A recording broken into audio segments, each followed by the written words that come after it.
I moved into apartment 47 because it was cheap, not because it felt right. The building was one of those gray 9-story blocks that all looked the same. Cracked pavement in the courtyard, a dead tree near the entrance, a single street lamp that flickered every few seconds like it was about to die. It wasn't pretty, but the rent fit my budget, and at that point that was all I cared about. The landlord was a thin woman in her 50s, with tired eyes and nicotine-stained fingers. She walked up the stairs ahead of me, keys rattling in her hand. "The previous tenant left in a hurry," she said over her shoulder. "Job overseas, didn't have time to take much with him." Her voice sounded like she had repeated that line many times. Apartment 47 was on the 6th floor. The door was old, with layers of paint peeling around the handle. She unlocked it and pushed it open. Inside, it was acceptable. A narrow hallway with a mirror and a small closet. A tiny kitchen with a humming fridge. A living room with a sagging brown couch and an old TV. A bedroom with a single bed and a wardrobe that smelled faintly of mothballs. It felt empty in a way that was more than just, "no one lives here." Like someone had left in the middle of something and the air had not caught up yet. We did the paperwork on the kitchen counter. She handed me the keys, then paused. "There is one more thing," she said. "In the hallway closet, there is a sheet of paper. The last tenant left it. Some rules for the apartment." She gave a quick, awkward smile. "You don't have to take them seriously. People get strange when they live alone." "What kind of rules?" I asked. "You'll see," she said. "If you don't like it, throw it away." She did not wait for more questions. A quick good luck, and she was gone. For a couple of hours, I did not think about any rules. I carried in my bags, opened the windows, wiped dust off the table and counters. The apartment seemed normal enough, a bit cold, a bit stale, but nothing dramatic. It was only when I went to hang my jacket that I opened the hallway closet and saw the paper. The closet was narrow, with a crooked shelf above the hanging space. On that shelf lay a single folded A4 sheet, no other junk, no boxers, just that one piece of paper. On the outside, in black marker, someone had written, "For the next tenant primera unfold ed italiano." At the top, in typed capital letters, it said, "Rules for apartment 47. Below that, there were several lines. The first rule said, "If the doorbell rings exactly at 12 a.m., do not open the door, no matter what you hear." The second rule said, "If someone knocks on the radiator after 2:30 a.m., do not knock back." The third rule said, "Do not look through the peephole if the hallway light is off." The fourth rule said, "The neighbor in apartment 48 may ask for help after 11 o'clock p.m. Do not let him in." There was also a fifth number printed, but the rest of that sentence was missing. The bottom of the page had been torn off in a rough line, as if someone had ripped it away in a hurry. On the back of the page, in small, shaky handwriting, there was one more sentence. "Follow these if you want to move out alive. I am leaving too late." I stood there for a moment under the buzzing closet light. It was so dramatic that my first reaction was to laugh. "Okay," I said out loud. "Haunted rules. Creepy neighbor, sure." It had to be a joke, some lonely person with an overactive imagination who had decided to scare whoever came after them. Still, instead of throwing the page away, I carefully folded it and put it back on the shelf. The rest of the evening was quiet. I unpacked, made myself a sandwich, turned on the TV in the living room. The background noise made the place feel less strange. Outside, the courtyard slowly emptied. By 10, only the flickering street lamp and a couple of lit windows were left. Around 11:30, I turned everything off and went to the bedroom. I lay down on the bed with my phone, scrolling for a while. Eventually, my eyes started to get heavy. I checked the time one last time before putting the phone down. Jam 11:53 menit p.m. I must have drifted off, because the next time I opened my eyes, the room felt darker and quieter. Then the doorbell rang. The sound was harsh and metallic, echoing from the hallway. I sat up, heart pounding. For a few seconds, I didn't know where I was. The bell rang again, long and insistent. I grabbed my phone. The screen lit up, 11:58 p.m. In the silence between the rings, I could hear the fridge humming and faint traffic outside. No voices in the hall. No footsteps. The bell rang a third time. I got up and walked toward the front door. The hallway felt too long and too narrow. As I moved, one line from the paper repeated in my head, "If the doorbell rings exactly at 12 o'clock a.m., do not open the door." I checked my phone again. 11:59 p.m. Whoever stood outside did not ring anymore. Either they had left, or they were just standing there, waiting. The idea of someone silently waiting on the other side of the door made my skin crawl. I stopped a meter away from the door and listened. The seconds passed. I watched the numbers on my phone change. Las 12 alto im. For a second, nothing happened. Just my breathing and the quiet of the apartment. Then a voice spoke from the other side of the door. It was very close, as if the speaker's mouth was pressed right against the wood. "Open up," the whisper said. "I know you read the rules." I froze when I heard that whisper. Open up. I know you read the rules. The words were clear, not muffled, not distorted. The voice was low, almost gentle, but there was something wrong about how close it sounded, like the person was leaning their whole weight against the door, lips almost touching the wood. My hand was still hanging in the air, halfway to the handle. Every instinct said to ask who it was, to say something like, "Wrong apartment," or "Go away," or even just, "Who are you?" But something in the tone made me keep my mouth shut. A few seconds passed. My phone screen dimmed and went dark in my hand. The voice came again, still soft, but with a hint of amusement this time. "You don't have to open," it whispered. "You already broke one rule. You might as well break another." My mind reset. Had I broken a rule?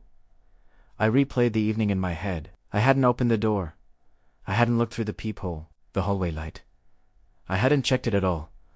The radiators were silent. "I haven't broken anything," I almost said, but I bit my tongue. The apartment felt too quiet. No TV noise from other units, no footsteps upstairs, no pipes clicking. It was like the whole building was focused on this one spot in front of my door. The handle rattled suddenly. A quick, sharp movement. Someone on the other side pushed it down and tried to turn it. "De la killed," but the metal creaked. Another movement. A slow sliding sound, as if a hand was brushing along the door from the peephole down to the floor. I took a step back. The whisperer dropped even lower, almost a breath now. "Next time," it said, "you won't have time to think." Then it was gone. No footsteps, no fading echo. Just nothing. Whatever had been on the other side was either standing perfectly still or had vanished without a sound. I backed away from the door until my shoulders hit the hallway wall. I stayed there for a while, listening to the silence. Eventually, distant sounds returned. A toilet flushing somewhere, a TV turning up for a moment, and then quieting down. The building went back to being an old block of apartments instead of a trap focused on me. I did not sleep much after that. I went back to bed, but every little creak made me sit halfway up again. At some point, exhaustion won, and I drifted into a light, restless sleep. The next morning, sunlight made the bedroom look almost normal. Dust floating in the air, pale curtains, the quiet hum of the fridge in the next room. It almost felt like I had dreamed the whole thing. Almost. I checked the door first thing. The wood around the handle had a faint, fresh scratch in it, like a fingernail had dragged down once. Slowly, I ran my thumb over it. The groove was shallow, but it was new. I opened the door and looked into the hallway. The light out there was on. The corridor was empty, doors closed. Nothing unusual. No one was waiting for me. No neighbor peeking out. Just the faint smell of old carpets and cleaning products. For a second I considered going to apartment 48 and asking if they had knocked on my door last night. Then I remembered the fourth rule and decided against it. Besides, what would I even say? "Hey, did you whisper creepy things at my door at midnight?" Great way to introduce myself. I spent most of the day outside. I bought groceries, walked around the neighborhood, tried to get used to the idea that this was my new home. By the time I got back, the building looked less threatening in the late afternoon light. Just concrete and windows. When I stepped out of the elevator on my floor, the door to 48 opened at the same time. A man about my age stepped out, carrying a trash bag. He was taller than me, with dark hair and a tired face, wearing a faded hoodie and sweatpants. He looked like someone who worked too much and slept too little. "Hey," he said, nodding.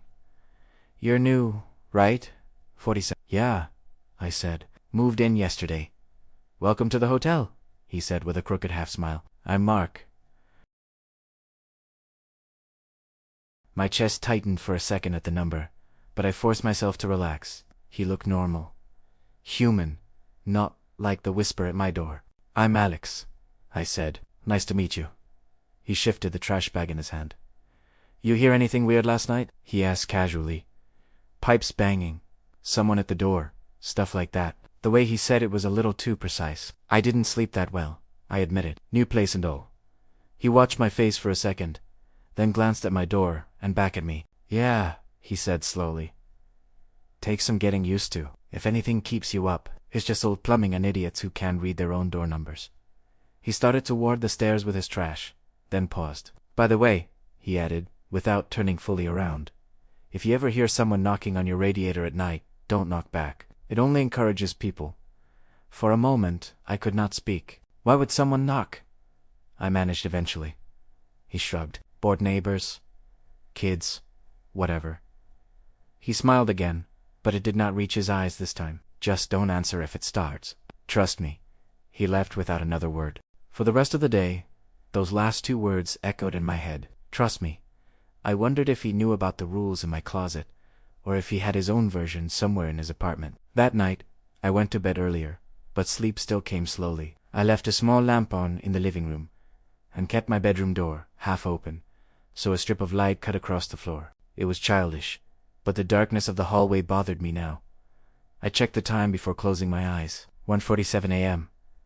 I remember because it was the last normal moment. I must have actually slept for a while, because when I opened my eyes again, the light from the living room looked dimmer. The building was dead quiet. No elevators, no plumbing sounds, nothing. My phone screen said 2:31 a.m. For a few seconds, everything was still. Then, somewhere inside the wall near the head of my bed, something knocked. It was not loud, just a hollow, metallic tap, like a wrench lightly hitting a pipe. 3 knocks. Pause.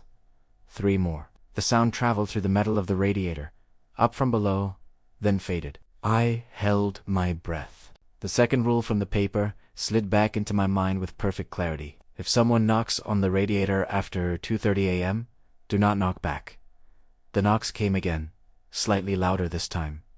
3 in a row, then 3 more. It almost sounded like a pattern, like someone was tapping out a simple code. Without thinking, I reached out and put my hand on the radiator. It was warm under my palm. I could feel the faint vibration of the knocks coming from somewhere below my floor. Not mechanical, not random. Deliberate. My fingers twitched. All it would take was one knuckle tapping back. One stupid, curious answer. The knock-in stopped. For a moment I thought whoever it was had given up. I exhaled slowly and started to pull my hand away. Then, from directly under my palm, from the metal itself, came a new sound.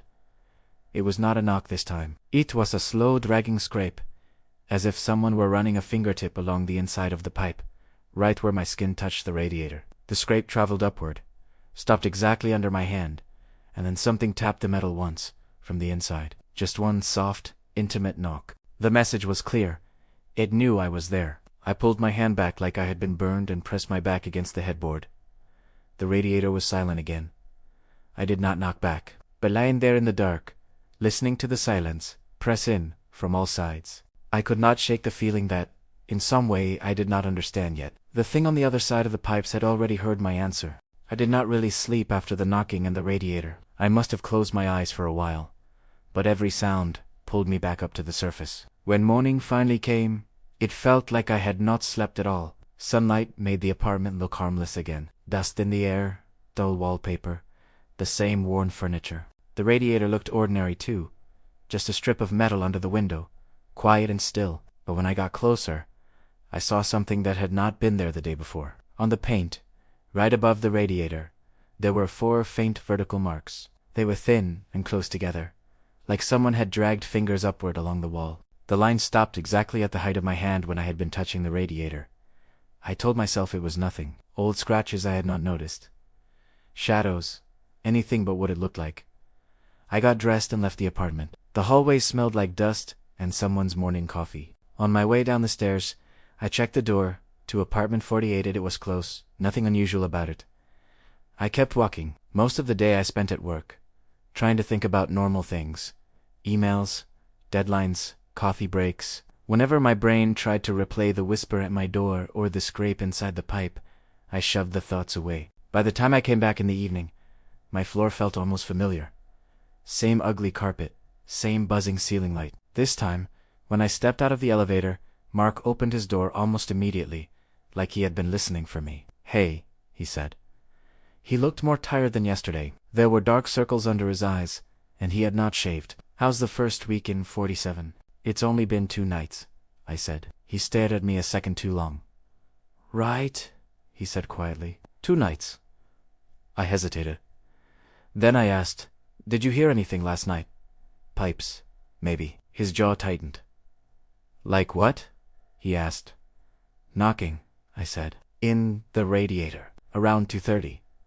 He looked past me, down the hallway, as if checking whether anyone else was listening. If you start hearing things around that time, he said slowly, just ignore it. It gets worse if you don't. I almost told him I had not knocked back. I almost mentioned the scrape under my hand. Instead, I asked the question that had been growing in my mind since I moved in. What happened to the last tenant? Primera ide. Mark's eyes flicked to my door, then to the closet next to it, as if he could see the folded page inside through the wood. You read his rules, he said. It was not a question. Yeah, I replied. They're creative. He exhaled through his nose. Not quite a laugh. He took a while to get to that point, Mark said. You know the worst thing about this building? It gives you time to think you're imagining it. Did he really move overseas? I asked. Mark's expression changed in a way I could not fully read. That's what they told the landlord, he said. And that's what she tells people like you. If you're smart, you won't go asking for details. He started to close his door, then paused. And Alex, he added, using my name for the first time that day, after 11 at night. If anyone out here starts asking you to open up, don't. Even if it sounds like me. The door clicked shut. I stood there for a moment, staring at the number 48 on the wood. When I finally went inside my apartment, the hallway felt different, thinner, like the walls between 47 and 48 were not as solid as they looked. That night, I did not even pretend I would sleep early. Primera mañana, watched TV without really watching. Checked my phone 100 times. At 10:30, I was still wide awake. At 10:50, I turned the volume on the TV all the way down, leaving just the moving picture and the low hum of the fridge. By 11, the building had settled into a deep, heavy quiet. No door slamming, no voices, just the occasional, distant vibration of the elevator. I looked at the page of rules again. My eyes kept going back to the torn bottom, to the lonely printed number with no sentence. Rule 5, ripped away. For the first time, I really examined the tier. The paper was thin, and there were faint impressions above the torn edge, like the pressure from the printer had left dents. I tilted the sheet under the light and could just make out the lower halves of some letters. A curved bottom of something that might have been a 3, a broken circle from an O, a tail from an R. My brain tried to fill in the blanks on its own. Do not stay more than 3. More than 3? What? Nights? Weeks? Something else. While I was squinting at the paper, something thumped softly out in the hallway. I froze. It was not a knock on my door, more like a footfall. A slow, dragging step. Then another one. The sound came closer, stopping right outside my apartment. My phone screen said 11:14 p.m. There was no doorbell, no tapping, just the steady presence of someone standing on the other side of the door. I could feel it almost physically, like heat through the wall. Then came the first knock. Not on the radiator this time, on the door itself. 3 gentle taps, not angry, not loud, patient. Alex, a voice called quietly. It's Mark. Can you open up for a second? My throat went dry. It sounded like him. Same tone, same tired rasp. But there was something stretched in the way he said my name, like he was forcing his voice through a gap that was too narrow. I did not answer. I know you're there, the voice continued, still soft. My sink is flooding. I need help, just for a minute. Please. The 4th rule from the page echoed in my head. The neighbor in apartment 48 may ask for help after 11 o'clock p.m. Do not let him in. I stayed completely still. Knuckles tapped the door again, a little bit louder. Come on, the voice said. You don't have to be scared. You're not like the last one. You're smarter. You read the rules earlier than he did. My skin went cold. I had never told anyone when I found the paper. The voice on the other side laughed, very quietly. You think a piece of paper can keep you safe? It whispered. Open the door, Alex. I want to see how far you've already gone. Something inside me almost broke then. Not from temptation, but from the pressure of fear and anger and the need to do something. To run? To shout? To prove to myself that this was just a human being playing a sick joke. My hand moved toward the handle. At that exact moment, the overhead light in the hallway outside my apartment went out. I knew because a thin strip of light under the door vanished, leaving only the dim glow from my living room behind me. The voice fell silent. I stood a meter away from the door, staring at the peephole. The tiny glass circle seemed to pull at my attention, inviting me to step forward and look, to see who was standing there in the dark. Rule 3 rose up in my mind like a warning sign. Do not look through the peephole if the hallway light is off. I stopped breathing. Seconds passed. The silence outside the door became so thick it almost buzzed in my ears. Then, from the other side of the door, right where the peephole was, something tapped the wood, just once. A tiny, deliberate knock, exactly at eye level. I did not move. I did not look. Eventually, the strip of light under the door came back as the hallway lamp flickered on again. The pressure in the air eased, like a hand slowly lifting off my chest. I waited a long time before I finally forced myself to step closer and press my ear, not my eye, to the wood. There was nothing. No breathing, no footsteps, no voice. Mark did not leave his apartment again that night, and somewhere in the back of my mind, I understood one more thing. Whatever was using his voice in the hallway had known about the rules before I ever found the paper. It was not trying to trick me into breaking them by accident. It was trying to see how many I could keep before I broke anyway. Morning came like nothing had happened. Light pushed through the curtains. The fridge hummed. A car alarm briefly wailed somewhere outside, and stopped. For a few minutes I lay there, staring at the ceiling, trying to convince myself that the voice in the hallway, the dead light, the tap at eye level were just the tail end of a bad dream. Then I saw the folded paper on the nightstand where I had left it, and the memory snapped back into place. I got up, dressed, and opened my door. The hallway was bright, ugly, and ordinary. The bulb in the ceiling buzzed. The carpet smelled faintly of dust and cleaning chemicals. Apartment 48's door stood where it always stood, calm and closed. For a moment, I just looked at it. I tried knocking once, then twice. No answer. I listened. No TV, no music, no footsteps, nothing to suggest that anyone lived there at all. On my way downstairs, I ran into an older woman on the 5th floor, struggling with a bag of groceries. She asked if I could hold the door to the stairwell for her. As she passed me, I asked, as casually as I could, "Do you know the guy in 48, Mark?" "C'est from 48," she repeated. "That one's been a problem for a while. The man who lived there, well, sometimes he's there, sometimes not. I don't ask questions anymore." "Sometimes not," I echoed. She shook her head and gave me the tired look of someone who has seen too much and wants no part of any of it. "If you are smart," she said, "you won't either." That was the end of that conversation. By the time I got back from work, the decision had formed on its own. I was going to move out. I didn't care about the contract, the deposit, any of it. I would sleep on a friend's couch, rent a room, anything but this. The sun was already low when I shut the door of apartment 47 behind me. The hallway light flickered once and steadied. Inside, the apartment felt like it was listening. I went straight to the closet and took the page of rules out again.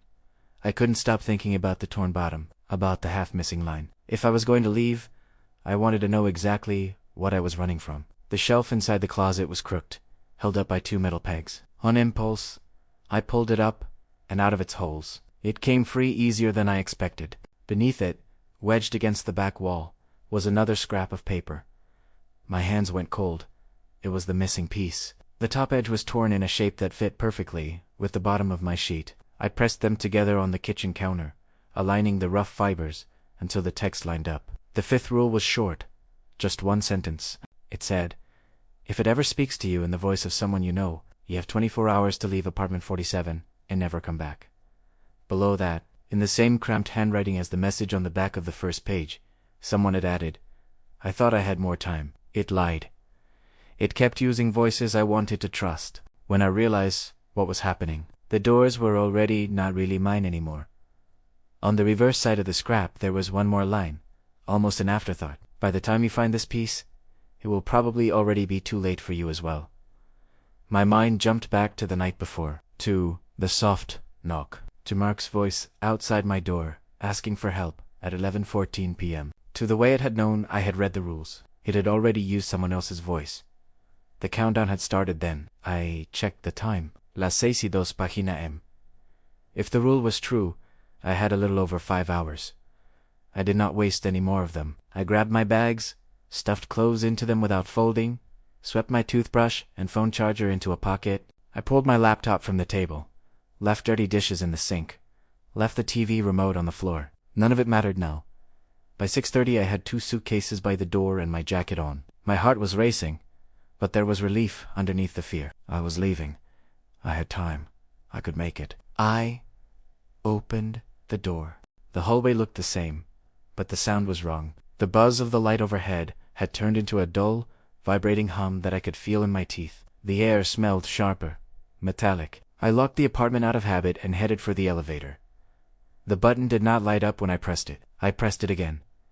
Nothing. Primera listened. No motors, no cables, no distant squeak of doors on another floor, just the low electric hum from the bulb above me and, somewhere far away in the building, a slow, irregular banging like someone was dragging something heavy across concrete. Fine.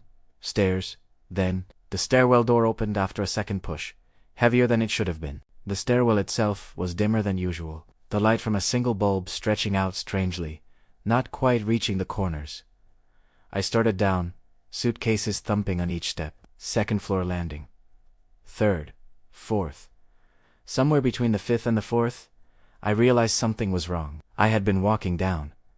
I was sure of it. But when I reached the next landing and pushed the door open to check the floor number, the plaque said 6. I stepped back into the stairwell. The bulb flickered.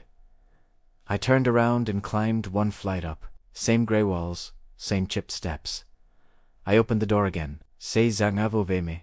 From the darkness of the higher floors, something knocked once on the metal railing, a soft, patient tap that echoed down the vertical shaft. I swallowed and let the stairwell door close. The building didn't want me to leave. I went back to my apartment. Inside, the air felt heavier, thicker. The suitcases by the door looked ridiculous now, like props in a play. I set them aside and sat at the kitchen table, the 2 matched pieces of the rule sheet in front of me. The first voice it had borrowed was Mark's.